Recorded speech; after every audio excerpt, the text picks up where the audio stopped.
하시사 진리를 보게 하소서.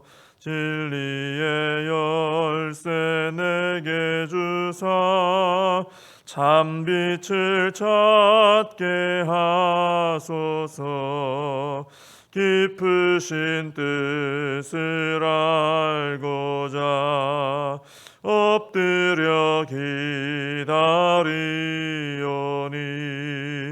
내 눈을 뜨게 하소서. 성령이여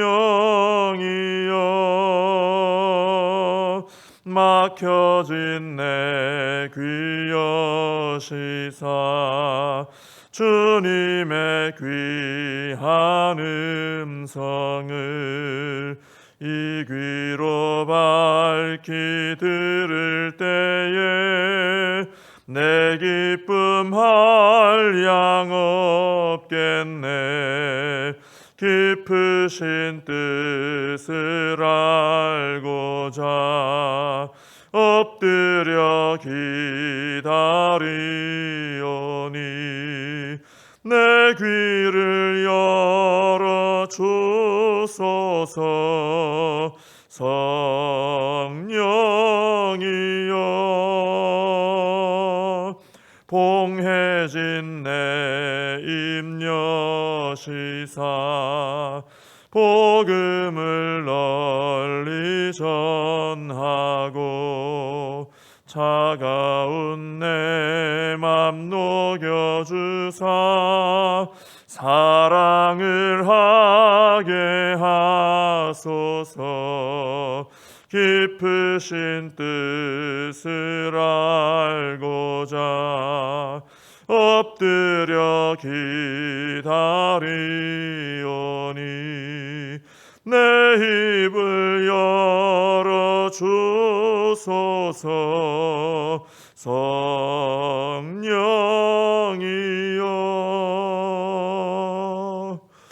사도신경으로 신앙 고백하시겠습니다.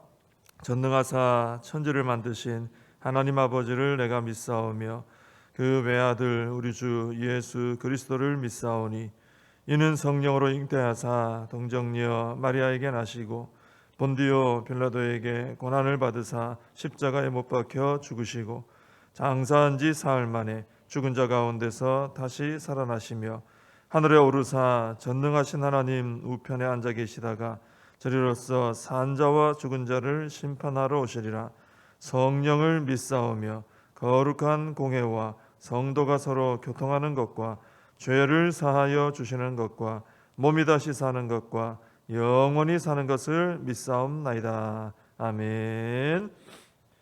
예레미야서 14장입니다. 예레미야서 14장 1절부터 12절까지 말씀을 보시겠습니다. 예레미야 14장 1절에서 12절까지 제가 봉독해 드리겠습니다. 가뭄에 대하여 예레미야에게 임한 여호와의 말씀이라. 유다가 슬퍼하며 성문의 무리가 피곤하여 땅 위에서 애통하니 예루살렘의 부르짖음이 위로 오르도다. 귀인들은 자기 사환들을 보내어 물을 얻으려 하였으나 그들이 우물에 갔어도 물을 얻지 못하여 빈 그릇으로 돌아오니 부끄럽고 근심하여 그들의 머리를 가리며 땅에 비가 없어 지면이 갈라지니 밭 가는 자가 부끄러워서 그의 머리를 가리는도다. 들의 암사슴은 새끼를 낳아도 풀이 없으므로 내버리며 들 나귀들은 벗은 산 위에 서서 승냥이같이 헐떡이며 풀이 없으므로 눈이 흐려지는도다. 여호와여, 우리의 죄악이 우리에게 대하여 증언할지라도 주는 주의 이름을 위하여 일하소서. 우리의 타락함이 많으니이다. 우리가 주께 범죄하였나이다. 이스라엘의 소망이시여 고난당한 때의 구원자시여 어찌하여 이 땅에서 거류하는 자같이 하룻밤을 유숙하는 나그네같이 하시나이까? 어찌하여 놀란 자 같으시며 구원하지 못하는 용사 같으시니이까? 여호와여, 주는 그래도 우리 가운데 계시고 우리는 주의 이름으로 일컬음을 받는 자유오니 우리를 버리지 마옵소서. 여호와께서 이 백성에 대하여 이와 같이 말씀하시되 그들이 어그러진 길을 사랑하여 그들의 발을 멈추지 아니하므로 여호와께서 그들을 받지 아니하고 이제 그들의 죄를 기억하시고 그 죄를 벌하시리라 하시고 여호와께서 또 내게 이르시되 너는 이 백성을 위하여 복을 구하지 말라. 그들이 금식할지라도 내가 그 부르짖음을 듣지 아니하겠고 번제와 소제를 드릴지라도 내가 그것을 받지 아니할 뿐 아니라 칼과 기근과 전염병으로 내가 그들을 멸하리라. 아멘. 오늘 1절에서 이제 6절까지 말씀은 심한 가뭄으로 인해서 고통받는 유다 백성들에 대한 말씀이 거기 나오고 있습니다. 2절에 보면은 이 가뭄으로 인해서 그들의 상태가 어떤지 이제 묘사를 좀 하고 있죠. 거기 사용된 단어들을 보면은 가뭄으로 인해서 그들의 삶이 얼마나 피폐해졌는가 하는 걸 알 수 있습니다. 거기 보면 슬퍼하며 피곤하여 또 애통하니 부르짖음이 위로 오르도다 이런 표현들이 나오죠. 가뭄이 굉장히 심했다 하는 것을 알 수 있습니다. 그래서 3절에 보면은 힘 있는 사람들, 귀인들조차도 물을 구하지를 못합니다.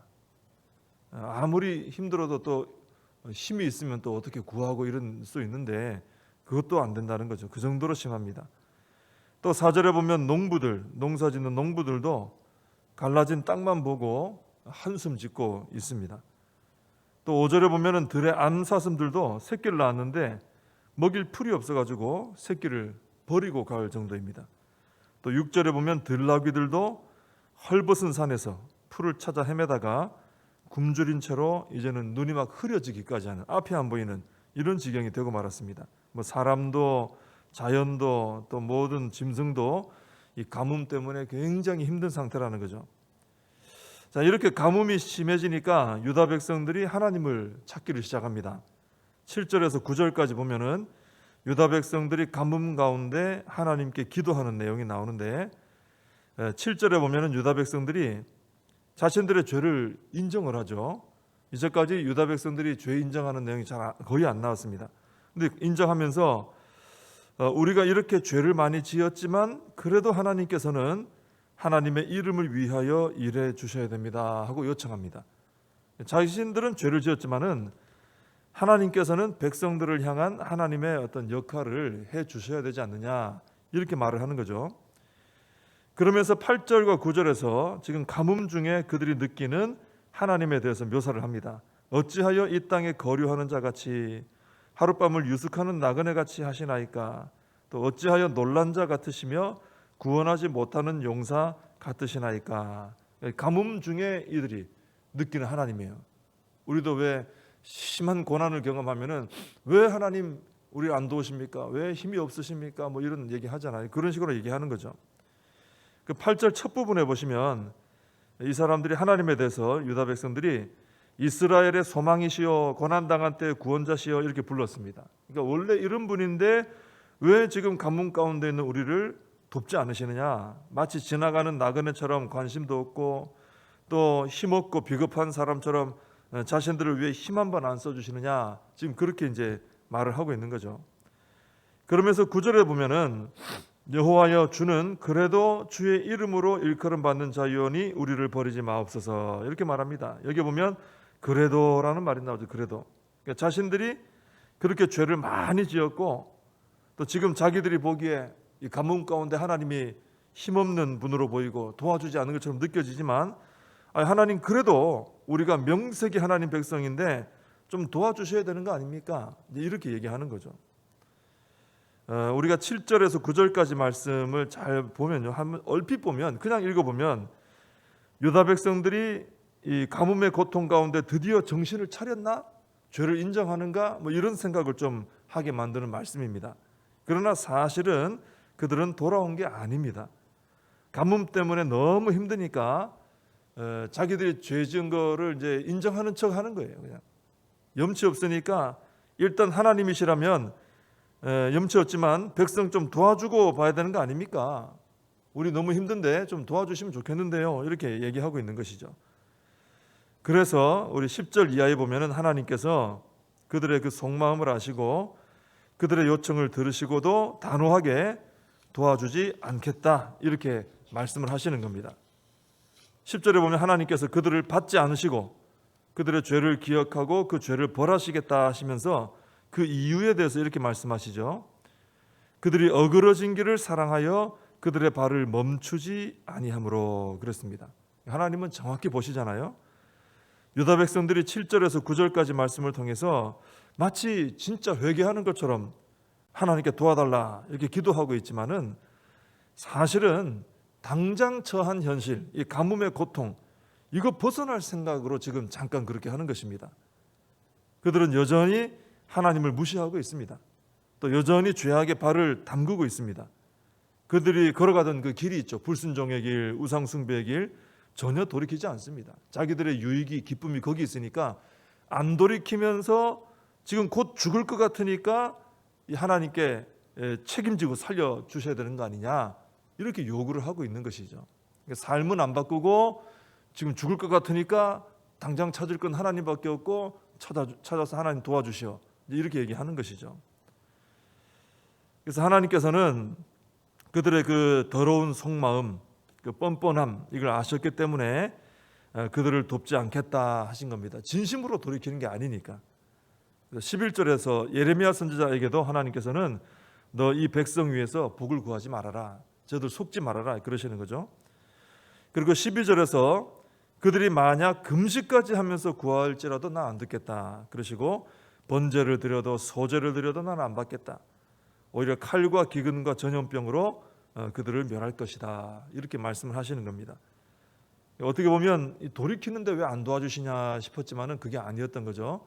이 유다 백성들이 진심이 아니었던 거죠. 잠깐 자기들 필요에 의해서 삶은 그대로 죄짓고 살면서 자기들의 필요에 의해서 잠깐 하나님 힘 좀 빌려 쓰려고 한 것입니다.